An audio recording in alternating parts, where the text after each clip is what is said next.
Mungkin baru kali ini pilkada itu jadi begitu menarik. Biasanya pilkada yang dipantau secara nasional itu hanya ada di Jakarta saja. Karena memang Jakarta menjadi tangga terdekat untuk tarung di nasional. Tapi sekarang orang memantau pilkada bukan hanya di Jakarta. Mereka juga memantau di Jawa Tengah, Jatim, Sumatera Utara, bahkan juga di Bali. Bisa dibilang pilkada kali ini bukan sekedar memilih pemimpin daerah, tetapi sudah menjadi ajang pertarungan antara PDI Perjuangan dan mantan kadernya yaitu Joko Widodo. Kalau kita tengok lagi ke belakang, perseteruan antara Jokowi dan PDI Perjuangan itu berawal dari keinginan istana untuk memperpanjang masa jabatan presiden menjadi 3 periode, tetapi ditolak oleh Megawati. Permintaan 3 periode itu kemudian diperhalus menjadi perpanjangan jabatan presiden selama 2 tahun saja dengan alasan 2 tahun hilang karena COVID. Tetapi tetap ditolak oleh Megawati. Padahal hampir semua partai setuju dengan usulan perpanjangan masa jabatan presiden itu. Dan dari sanalah ketegangan antara Jokowi dan Megawati Soekarno Putri selaku Ketua Umum PDI Perjuangan itu semakin memuncak. Fitnah-fitnah terhadap Megawati disebarkan melalui propaganda bahwa Mega adalah nenek peot yang pemarah dan suka merendahkan. Bahkan Andi Wijayanto, mantan Gubernur Lemhanas dan mantan anak buah Jokowi, itu pernah mengatakan ada 3 janji Jokowi dalam menentukan pemenang di Pilpres 2024. Yaitu 1, Prabowo menjadi presiden, 2, PSI masuk parlemen, dan 3, suara PDI Perjuangan akan terjun bebas. Janji bahwa Prabowo jadi presiden itu sudah terlaksana. Tetapi gerakan untuk menjadikan PSI masuk parlemen itu gagal sudah.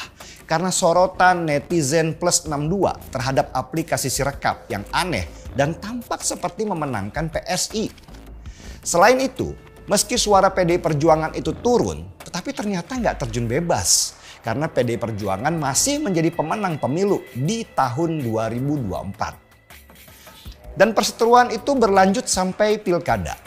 Jokowi dengan kekuasaannya waktu itu berhasil menyatukan hampir semua partai di bawah naungan bendera Koalisi Indonesia Maju atau disingkat dengan KIM Plus, meninggalkan PDI Perjuangan sendirian tanpa teman.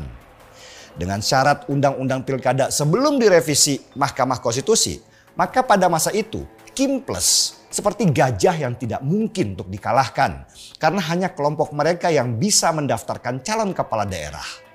Sedangkan PDI Perjuangan itu nggak cukup suara dan tidak bisa mencalonkan siapa-siapa pada masa itu. Tetapi Tuhan punya kehendak berbeda.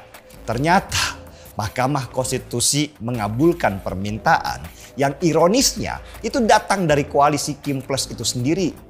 Bahwa ambang batas partai untuk mencalonkan kepala daerah itu harus ditiadakan karena partai kecil jadi tidak bisa mencalonkan.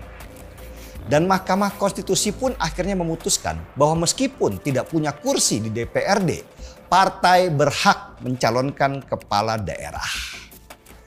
Papan catur politik itu langsung berubah. PDI Perjuangan mengambil kesempatan itu dan mencalonkan sendiri kepala daerahnya berlawanan dengan koalisi partai yang dibentuk oleh Jokowi. Dan itulah yang terjadi di mana-mana. PDI Perjuangan seperti kisah David melawan Goliat. Si kecil melawan kekuatan penguasa yang jauh lebih besar dan lengkap persenjataannya. Terutama di provinsi-provinsi besar seperti Jawa Timur, Jawa Tengah, Sumatera Utara, Bali, dan tentu saja Jakarta. Ini yang menarik karena Jokowi juga tidak mau menyembunyikan lagi jati dirinya. Dulu ketika di akhir masa jabatannya sebagai presiden, banyak pendukungnya yang bilang kalau Jokowi itu punya potensi sebagai sekjen Persatuan Bangsa-Bangsa. Jokowi sudah di level nasional sebagai presiden. Seharusnya dia mencari karir di level internasional. Tetapi Jokowi ternyata nggak tertarik untuk berkarir di luar negeri.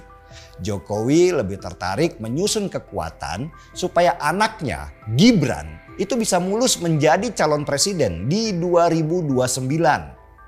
Karena itulah penguasaan kepala daerah di provinsi-provinsi strategis menjadi begitu penting buat dia. Ya, di dalam Pilpres, penguasaan provinsi itu sangat penting. Karena hanya di kekuasaanlah kekuatan untuk memuluskan jalan seorang calon presiden itu mutlak diperlukan. Karena itu peran kepala daerah menjadi sangat penting sebagai alat untuk mewujudkan tujuan.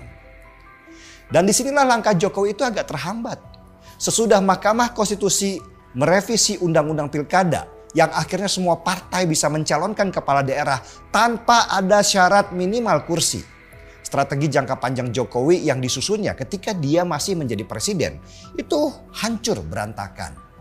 Ternyata PDI Perjuangan melawan, tidak begitu saja menyerah terhadap keadaan. Dan itu dibuktikan oleh PDI Perjuangan di Jakarta dan Jawa Tengah. Naiknya hasil survei dari calon-calon PDI Perjuangan di Jawa Tengah dan Jakarta mengungguli calon-calon Jokowi yang membuat Jokowi resah. Karena meski provinsi lain juga besar, tetapi Jawa Tengah dan Jakarta adalah provinsi paling strategis untuk memuluskan jalan Gibran di 2029. Jokowi tidak tahan dan dia akhirnya turun ke jalan. Sudah tidak ada lagi rasa untuk sungkan untuk mengkampanyekan calonnya di Jawa Tengah dan Jakarta. Bahkan Jokowi berhasil memvideokan dukungan Prabowo yang sudah sah menjadi Presiden Republik Indonesia untuk di Jawa Tengah. Di Jawa Tengah ini ya, Jokowi punya kepentingan yang jauh lebih besar. Selain untuk pendukungan Gibran nanti di tahun 2029, Jawa Tengah juga tempat tinggalnya Jokowi. Pasti Jokowi merasa nggak nyaman tinggal di daerah yang dikuasai oleh PDI Perjuangan. Maka kemenangan Jawa Tengah menjadi penting dan strategis sekali untuk Jokowi secara pribadi. Sementara banyak orang yang mengira naiknya suara pasangan dari PDI Perjuangan itu menandakan suara Jokowi makin melemah karena dia sudah tidak lagi berkuasa. Dan Jokowi mencoba membantah itu. Berbekal popularitas dia yang diklaim mencapai 80%. Jokowi berkampanye terbuka dengan pasangan Ahmad Lutfi dan Yasin di Jawa Tengah. Bahkan Jokowi memastikan untuk hadir di kampanye akbar Ridwan Kamil di Jakarta. Apakah Jokowi nanti berhasil memastikan kemenangannya di Jawa Tengah dan Jakarta?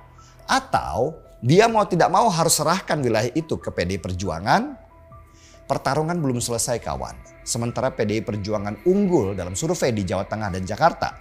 Dan Jokowi tidak tahan akhirnya harus ikut menaikkan hasil survei jagoannya dengan segala cara demi masa depan Gibran. Menarik kan pilkada kali ini? Kita pantau ya sambil seruput secangkir kopi.